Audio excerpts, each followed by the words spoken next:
नमस्कार साथियों, मेरा नाम है प्रवीण कुमार। मेरे YouTube चैनल पर आप लोगों का एक बार फिर से स्वागत है। आज हम लोग बात करेंगे पुलिस के अधिकारों की, जिसे हमारे देश में बहस करना बोलते हैं, विदेशों में उसे आज़ादी बोलते हैं। अमूमन घरों में भी ऐसा होता है, आपस में जब बाप बेटा बात करते हैं, बाप की बात बच्चा नहीं मानता या उसे समझ नहीं आती वो बात, तो उसको बहस करना बोल दिया जाता है। किसी संगठन में किसी के यहाँ नौकरी जब हम करते हैं तब ये सब चीज़ें बहुत आम सी हैं, तो इसीलिए एक हमारे यहाँ कहावत भी रखी गई है, बॉस इज ऑलवेज राइट। वो कहावत यूं ही नहीं रखी गई है, उसके कई मायने हैं कि जो जैसा कर रहा है तुम्हारा बॉस, जो सीनियर जो कह रहा है वही सही है। अब गलत कहें सही कहे, उसको मान लो आंख बंद करके। हालांकि ये सही नहीं है, क्योंकि उसकी हर गलत बात को मानोगे तो आंख को भी गड्ढे में डाल लोगे और वो तो गड्ढे में जा ही जा रहा है। बेल्ट की नौकरी में तो ये और भी ज़्यादा है। बेल्ट की नौकरी में तो जूनियर सीनियर के सामने बोल ही नहीं सकता, सफाई देने का तो कोई मतलब ही नहीं है, बहस करने का तो कोई सोच ही नहीं सकता वो। जैसा कि हमने अक्सर फिल्मों में भी देखा है कि कोई जूनियर जो है सीनियर के सामने कुछ बोलने लगता है तो सीनियर जो है अपनी अफसरी झाड़ता है, उसको बताता है कि तुम किस तरीके से, वो बताता है कि तुम उसके सामने नहीं बोल सकते। बात बात पर उसे डांटता है, बात बात पर तू तड़ाक तो बोलता ही बोलता है, हर सही बात को भी गलत कह देता है। मैं आज आपको एक ऐसी ही एक असली घटना बताऊंगा जो एक जूनियर के और सीनियर के बीच में हुई थी। और उस अफसर ने पूरे घोड़े खोले, पूरा सब कुछ किया जो उसे करना चाहिए था, लेकिन फिर भी वो कुछ कर नहीं पाया। हालांकि परेशान और हरास जरूर कर पाया। ये बात है अगस्त महीने की 2017 की, करीब रात का 11:30 बज रहे थे। दिल्ली में एक डिस्ट्रिक्ट है जिसको सेंट्रल डिस्ट्रिक्ट कहते हैं, मध्य जिला। वहाँ एक IPS ऑफिसर का ट्रांसफ़र हुआ था, नाम है एंटो अल्फेंसो। उनका वहाँ ट्रांसफ़र किया गया था बतौर एडिशनल DCP। एक्चुअल में 3 DCP होते हैं, जिसमें से फुल जो होता है वो नंबर 1 होता है, जो सेकंड होता है एडिशनल DCP नंबर 2, और थर्ड जो होता है नंबर 3 कहते हैं उसको। तो 2 की और 1 की थोड़ी सी ज़्यादा चलती है, 3 की थोड़ी सी कम चलती है, हालांकि चलती फिर भी उसकी है, अफसर है। तो वहीं जो है एक थाना भी है, उसका नाम है दरियागंज। वहाँ एक SHO होते थे, मंगेश गेड़ाम। हुआ ये कि करीब करीब 11:30 बजे एंटो अल्फेंसो एडिशनल DCP ने मैसेज कराया कि SHO मंगेश गेड़ाम राजघाट पहुंचेंगे इमीडिएट। उससे 5 मिनट पहले, 10 मिनट पहले की मैं घटना बता देता हूँ। हुआ ये कि आपसी झगड़ा हो गया था वहाँ कुछ 2 लोगों का, तो एक दूसरे के सर फोड़ दिए थे उन्होंने, नाक से खून आने लगा था, बहुत लहूलुहान हो गया था। तो SHO ने जो है इमीडिएट देख करके, अपनी गाड़ी खड़ी थी उनकी, तो उन्होंने स्टाफ को बोला कि मेरी गाड़ी ले जाओ, गाड़ी में जो है इसका मेडिकल कराओ और इसको देखो कहीं इसको कुछ हो ना जाए, क्योंकि वो करना बहुत ज़रूरी था, कहीं मर जाता या कुछ हो जाता तो दिक्कत आ जाती। तो गाड़ी के अंदर कैब भी थी। अमूमन जो है एक कैब गाड़ी के अंदर होती है और एक जो है ऑफिस के अंदर होती है। कई बार जो है सिर्फ एक ही कैब होती है, तो वो गाड़ी के अंदर ही रखते हैं, क्योंकि ज़्यादातर उन्हें गाड़ी में कहीं ना कहीं इधर उधर जाना ही होता है, वो भूल जाते हैं, तो इसलिए वो वहीं रखते हैं। ऐसा ही उनके साथ हुआ। अब बताते हैं आगे की बात। तो वो जो है तब खाना खा रहे थे, ये सब करने के बाद वो खाना खा रहे थे जब उनको मैसेज मिला। तो खाना छोड़ करके वो, जब उन्हें कहा कि इमीडिएट आना है, तो उन्होंने तुरंत जो है इमीडिएट की बात को समझ करके बाइक वाले को बुलाया, सरकारी बाइक वाले को बुलाया, सिपाही को, उसके साथ बैठ करके वो चले गए। वहाँ गए, वहाँ कोई नहीं मिला। तो SHO ने जो है एडिशनल DCP के ऑपरेटर से पूछा, तो उन्होंने बताया कि हम जो है फ्लाईओवर के पास हैं। फ्लाईओवर के पास चले गए SHO, वहाँ भी कोई नहीं मिला। उसके बाद पूछा तो वो बताया गया कि हम थोड़ा पीछे आ गए हैं। पीछे गए, वहाँ भी नहीं मिले। SHO जो है बड़ा परेशान हो गया, घूम रहा है रात को, आधी रात को। उसने जो है एडिशनल डीसीपी को फ़ोन किया कि सर कहाँ हो। उसने बोला कि गेट नंबर 21 पे आ जाओ। एसएचओ ने बोला कि किसके? कह रहे किसके? तुम्हारे इलाके में तुम्हें पता ही नहीं कि कौन सा गेट नंबर 21 है? तो उसने कहा सर किसके, किस इमारत, किस भवन की गेट नंबर 21 पे आ जाओ, यहाँ तो बहुत सारे भवन है। तो उसने कहा ठीक है तुम वहीं रुको, मैं वहीं आ रहा हूँ। एसएचओ को उस टाइम जो है सप्ताह भर हुआ था ज्वाइन किए, और एडिशनल डीसीपी को भी थोड़ा सा ही समय हुआ था, ज़्यादा समय नहीं हुआ था डिस्ट्रिक्ट में ज्वाइन किए हुए। अब वहाँ जो है वो दोबारा राजघाट पर एसएचओ पहुँचा। वहीं जो है एडिशनल डीसीपी आया, एक एसएचओ भी थे वहाँ मौजूद, वीरेंद्र नाम है उनका, आईपी स्टेट थाने के एसएचओ थे उस टाइम, और बाकी जो ऑपरेटर वगैरह थे, तो ये 5-6 लोग खड़े थे। तो डीसीपी ने आते ही जो है देखा कि सर के ऊपर कैप नहीं, हालांकि वर्दी पहनी हुई थी एसएचओ ने, मंगेश के डाम ने। तो वो जो है उसको तुरंत जो है उसको कहा कि तेरी कैप कहाँ है? तो उसने कहा कैप कहाँ है? उसने देखा कि हाँ मेरा कैप तो नहीं है। तो फिर याद आया कि कैप जो है गाड़ी में थी और गाड़ी मैंने भेज दी। तो पूरी बात बताई कि सर ऐसे ऐसे ऐसे हुआ, गाड़ी भेज दी मैंने, कैप थी उसमें। उसने जो है सुनाना शुरू कर दिया, तेरे को जो है अपनी ड्यूटी का नहीं पता, तुझे ये नहीं पता कि वर्दी कैसे पहनते हैं, और वर्दी के ऊपर जो कैप होती है वो कैप भी पहननी ज़रूरी होती है, ये वो बला बला जो बोलना था उसे। अफसर जो बोलता है उस तरह झाड़ मारनी शुरू कर दी। अब जो वीरेंद्र जो हैं वो उनके जूनियर थे, वो बैठे हुए थे। तो और एसएचओ चूँकि एक वारदात से जूझ के आया था, खाना छोड़ के आया था, और इतनी देर से परेशान भी था, इधर उधर घूम रहा था। एडिशनल डीसीपी उसको जानबूझ करके या जैसे भी जो भी उसकी मंशा रही हो वो उसको घुमा रहा था। तो एसएचओ को भी गुस्सा आ गया बात सुन करके। तो एसएचओ ने तड़ाक से जवाब दिया। उसने कहा कि तुम आईपीएस ऑफिसर हो, तुम पढ़े लिखे कहते हो, तुम्हें बात करने की तमीज़ नहीं है। एक्चुअल में जो आईपीएस ऑफिसर होता है, जो एडिशनल डीसीपी रैंक का होता है, वो उसकी उम्र करीब करीब 35 साल 38 साल तक होती है, 40 साल के बीच तक होता है। 40 तो नहीं, मतलब डीसीपी तक पहुँचते पहुँचते वो 40 तक पहुँच सकता है, लेकिन एडिशनल डीसीपी तक तो वो जो है 34-35 तक का ही रहता है, 33-34 साल इतनी उम्र होती है उसकी। कई और भी जवान होते हैं, 32-33 भी होते हैं, 30-32 भी हो सकते हैं।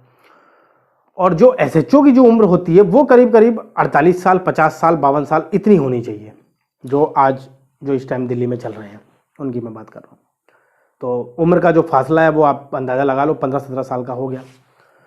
एसएचओ ने जो है बोल दिया कि तुम्हें बात करने की तमीज़ नहीं है, तुम्हें ये नहीं पता कि एक एसएचओ के ऊपर लाइबिलिटीज़ क्या क्या होती हैं, ड्यूटीज़ क्या क्या होती है। मैं एक वारदात से जूझ के आया हूँ, इस तरह सब मैं सह कर के आया हूँ, उसके बाद तुम आधी रात को मुझे यहाँ घुमा रहे हो, ऊपर से जो है तू तड़ाक बात कर रहे हो मेरे जूनियर के सामने। मेरा जूनियर बैठा है, मैं खड़ा हूँ, मुझे डांट रहे हो तुम, और वो भी ज़बरदस्ती। कोई बात हो तो डांटो, बिना बात पे मैं डांट कैसे सहूँ?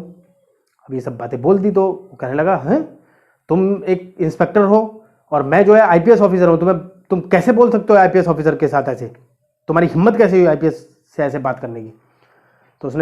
तो एसएचओ भी जो है अपने फुल फॉर्म में आ गया। एसएचओ ने कहा कि तू आईपीएस है तो क्या कर लेगा? आईपीएस है तो मेरे सर पे बैठ के नाचेगा? तो एक एग्जाम पास करके आ गया तो क्या मेरे सर पे बैठेगा तू? अब आईपीएस है तो आईपीएस रहे, तुझे पता होना चाहिए आईपीएस है तो तुझे कैसे बात करनी चाहिए, तमीज़ नहीं है तुझे बात करने की, तू आईपीएस बनता है। अब डीसीपी को इतनी सारी बातें सुनना पसंद नहीं होता और कभी सुनता ही नहीं वो, उसके सपने में भी नहीं ऐसा आता कि ऐसा कोई मेरे को कह भी सकता है।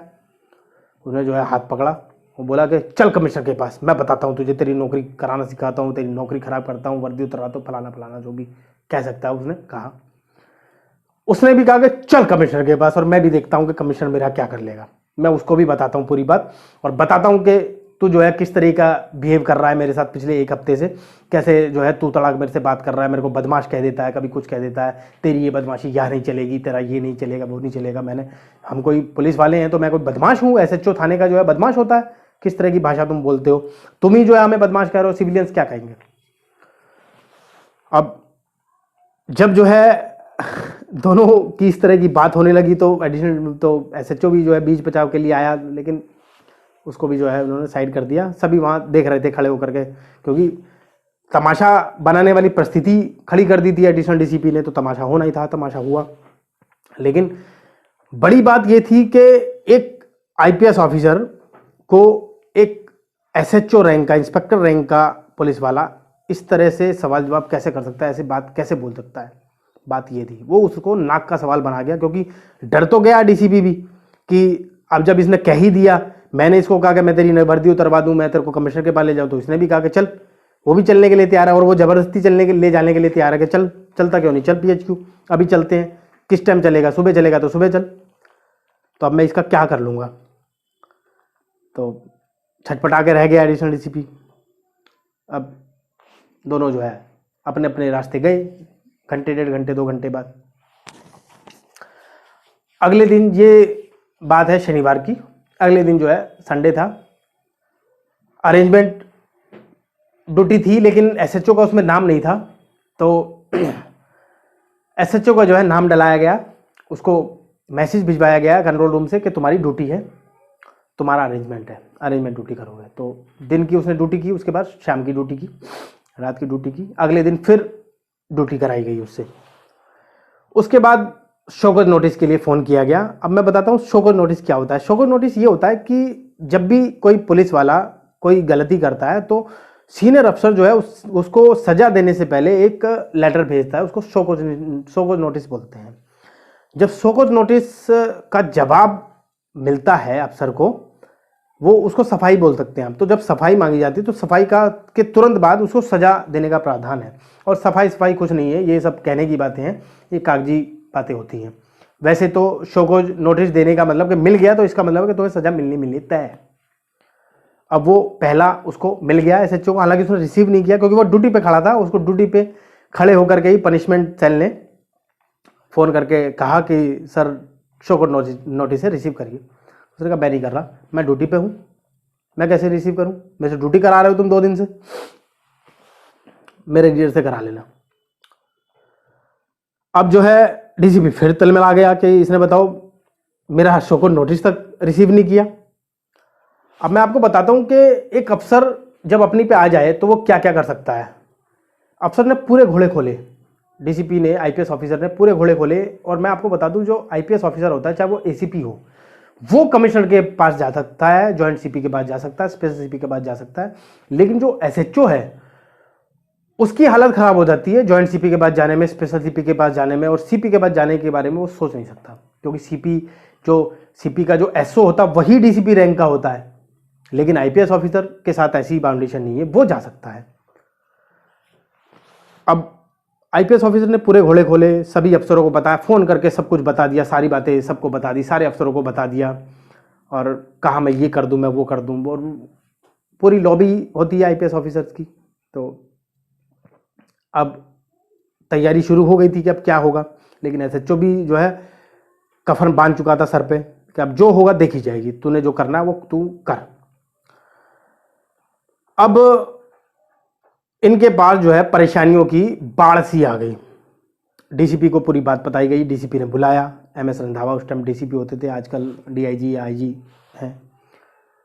तो उनको पूरी बात बताई गई, उन्होंने बुलाया एसएचओ को, मंगेश गेडाम को, उन्होंने पूछा।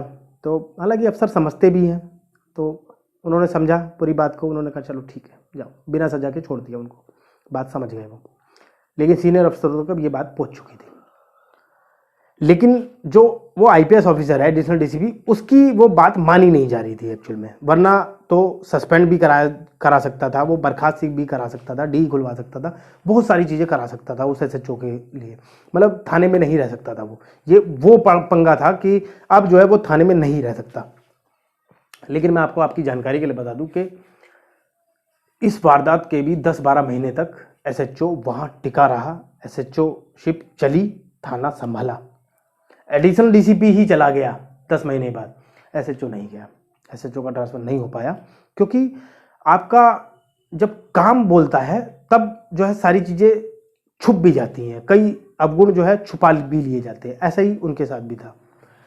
अब मैं बता दूं कि जो परेशानी की जो बाढ़ आई थी वो कैसे आई थी। परेशानी की बाढ़ इस तरह आई थी कि एसएचओ का रीडर उसका ट्रांसफ़र कर दिया गया, जो मालखाना का स्टाफ था उसका ट्रांसफ़र कर दिया गया, जो सीसीटीएनएस का स्टाफ था उसका ट्रांसफ़र कर दिया गया। इस तरह से जो जो ये हाथ होते हैं एसएचओ के 3-4, इनको जो है काट दिया।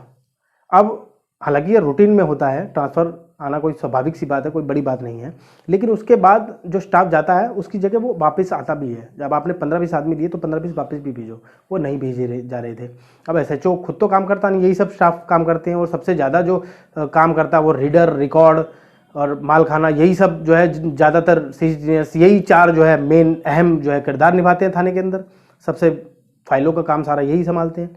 चारों का ही जो है, चारों जो विभाग हैं उन्हीं के जो स्टाफ्स हैं उन सब का जो है ट्रांसफ़र कर दिया। अब उसने एसएचओ ने अर्जी लगाई कि या तो मुझे हटा दो, जब सबको हटा दे तो मुझे भी हटाओ, मैं काम कैसे कराऊंगा, मैं कैसे करूंगा, मैं थाना कैसे चलाऊं। अर्जी काफ़ी लगाई, काफ़ी गुहार लगाई, अफसरों को बोला, कोई नहीं माना। फिर जो है कुछ दिन बाद उनकी बात को माना गया और 15-17 लोग जो है ट्रांसफ़र किए गए थाने में। अब मैं बता दूं कि वो 15-17 आदमी वो कौन थे। वो एक्चुअल में लाइट ड्यूटी वाले थे।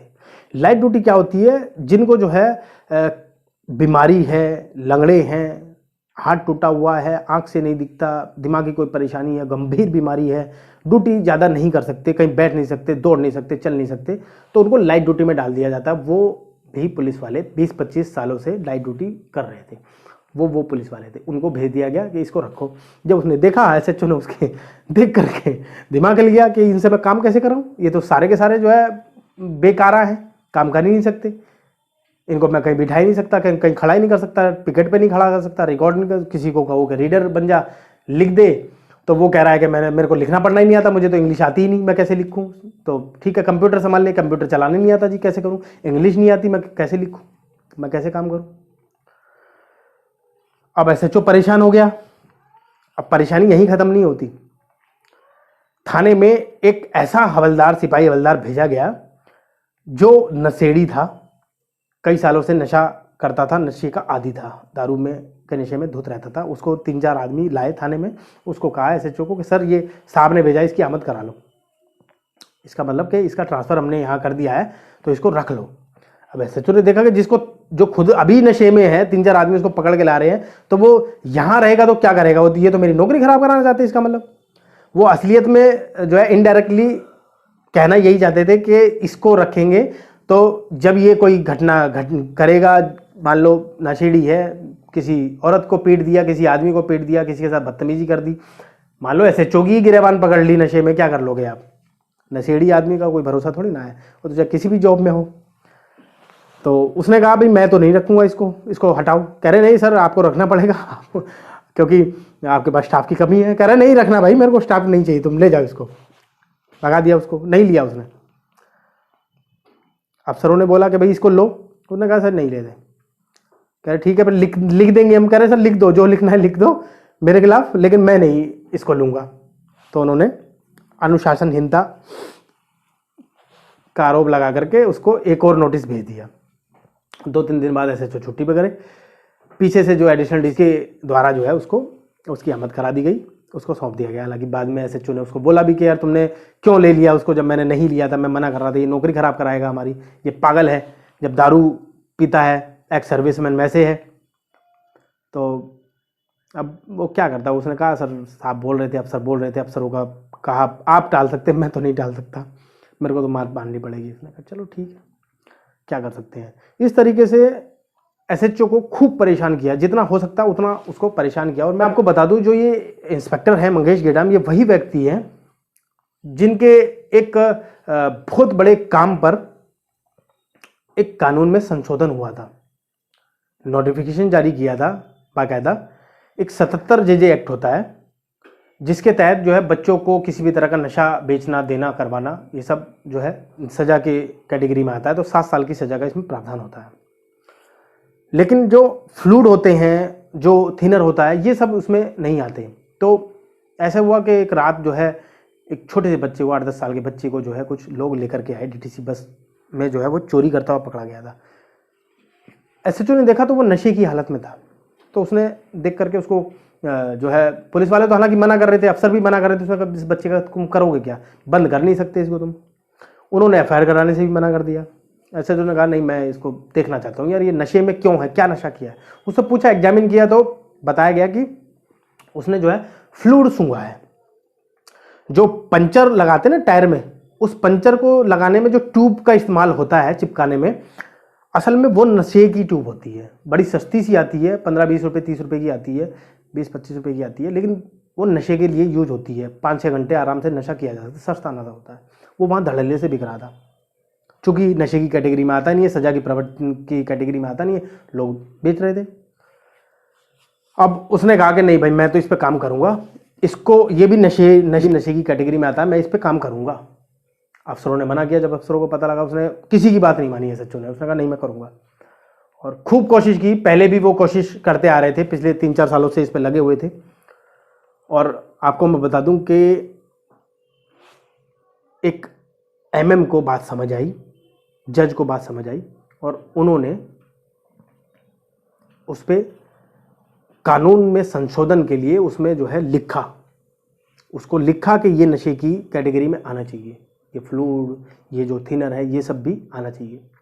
उसके बाद एलजी के पास फाइल गई, एलजी से जा कर के उन्होंने नोटिफिकेशन जारी कराया, कमिश्नर ऑफ पुलिस को भेजा कि ये इसमें नशे में डाल दिया जाए, इसको, इसके 77 जेजे एक्ट में, मतलब कि इस कैटेगरी में ये भी आएगा अब नशे की कैटेगरी में। अब और उसमें 4 लाइनें एसएचओ मंगेश गेडाम के लिए भी लिखी कि इन्हीं के इनिशिएटिव से ये जो है ये कदम हमने उठाया है, इन्होंने जो ये किया है, हमें बहुत सारी फाइलें, बहुत सारी चीज़, बहुत सारे उदाहरण, बहुत सारे प्रूफ ये दिए हैं, तो हमने जो है ये कदम उठाया है। अब पहली एफआईआर जो थी वो फिर दरियागंज एसएचओ ने, मंगेश गेडाम ने ही की थी, उसके बाद ही सभी थानों ने शुरू हुई थी, थानों में। सीपी दिल्ली ने जो है पास कर दिया वो। अब अप्रिशिएट करना चाहिए था मंगेश गेडाम को, लेकिन अफसरों ने उसको झाड़ मारी बुला करके। जॉइंट सीपी के पास पहुंचे तो जॉइंट सीपी ने भी झाड़ मारी। उसके बाद जो है स्पेशल सीपी, लेकिन वहाँ ये हुआ कि जॉइंट सीपी ने जब झाड़ मारी और कहा, क्योंकि जूनियर ने बता दिया था कि ये ऐसे से जो है बदतमीजी वाला मामला है, मतलब सामने बोल देता तो बदतमीज है, तो वो झाड़ मार दी। लेकिन एसएचओ जो है वहाँ भी नहीं रुके, उन्होंने कहा बड़े फिल्मी अंदाज में कि ये वर्दी है ना, ये यहाँ से आवाज़ आती है, मैंने इसलिए काम किया है। जॉइंट सीपी को लगा फिर कि गलती है मेरी, उन्होंने कहा चलो ठीक है। स्पेशल सीपी एसपी के सिंह होते थे उस टाइम, बहुत अच्छे आदमी, सरल स्वभावी, तो उनसे मिलवाया, उन्हें अप्रिशिएट किया उन्होंने मंगेश गेडाम को, और सम्मानित किया सभी को। फिर जो है हाई कोर्ट के आदेश पर एक नारकोटिक सेल का भी आदेश हुआ कि आप जो है सभी डिस्ट्रिक्टों में एक नारकोटिक सेल भी बनाएंगे, इसी को रोकने के लिए, इसी नशे को रोकने के लिए, जिस तरह का ये होता है। उसमें बहुत बड़ी रेड भी की थी मंगेश गेडाम ने और उनकी टीम ने, और बहुत सारे जो है छापामारी की थी, बहुत सारे लोगों को पकड़ा था, कई लाखों करोड़ों रुपए का जो है माल पकड़ा था, गिरफ्तारी हुई थी। ये सब इसी के बाद हुआ था। तो बजाय अप्रिशिएट करने के उनको जो है परेशान किया गया, उनको इस तरीके से परेशान किया इन्होंने। और मैं आपको बता दूं, इसमें जो है पत्रकार भी शामिल थे। एक मुझे बात याद है कि दरियागंज में ही एक खबर छापी थी, एक दैनिक जागरण अखबार ने, किसी के कहने पे छापी होगी, उसने पुरानी फोटो लगा दी कि यहाँ जो है फटा हुआ है पूरा रोड पुलिस की वजह से, और पुलिस जो है यहाँ तैनात नहीं है, यहाँ जो है लोग मर रहे हैं, परेशान हो रहे हैं, यहाँ लोगों को परेशानी हो रही है। वो जो है पुरानी तस्वीर थी जिसको उसने करंट में छाप दिया। एसएचओ ने जब देखा तो एसएचओ परेशान हो गया, और एसएचओ ने लिटरली, मतलब उस टाइम तो ये कहा कि मैं आज इस्तीफा दूंगा, मैं कमिश्नर के पास जाऊंगा और मैं उनसे पूछूंगा कि ये सब के सब मेरे पीछे क्यों पड़े, क्योंकि लिटरली वो सारे अफसर जो है उस अकेले एसएचओ के पीछे पड़ गए थे। हालांकि मैं बताऊं, एसएचओ इतना दिलेर निकला कि उसका कोई बाल भी बाका नहीं कर पाया, कोई कुछ नहीं कर पाया उसका।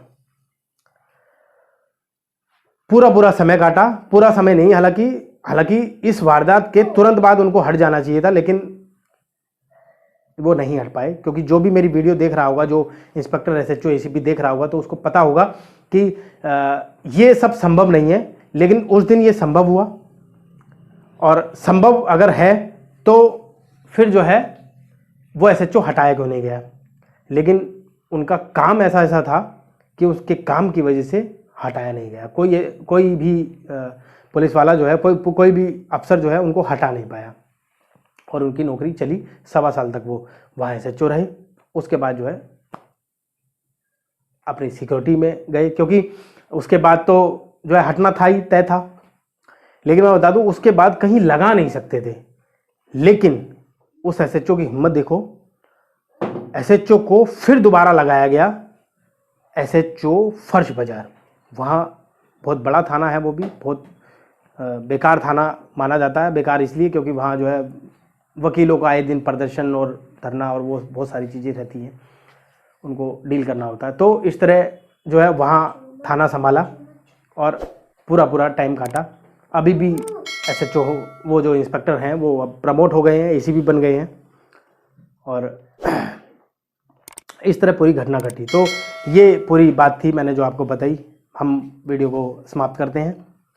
जल्द हाजिर होंगे एक नए मुद्दे के साथ, नए टॉपिक के साथ। आपके कोई सुझाव है, कोई शिकायत है तो आप मुझे मेल करिए। नमस्कार।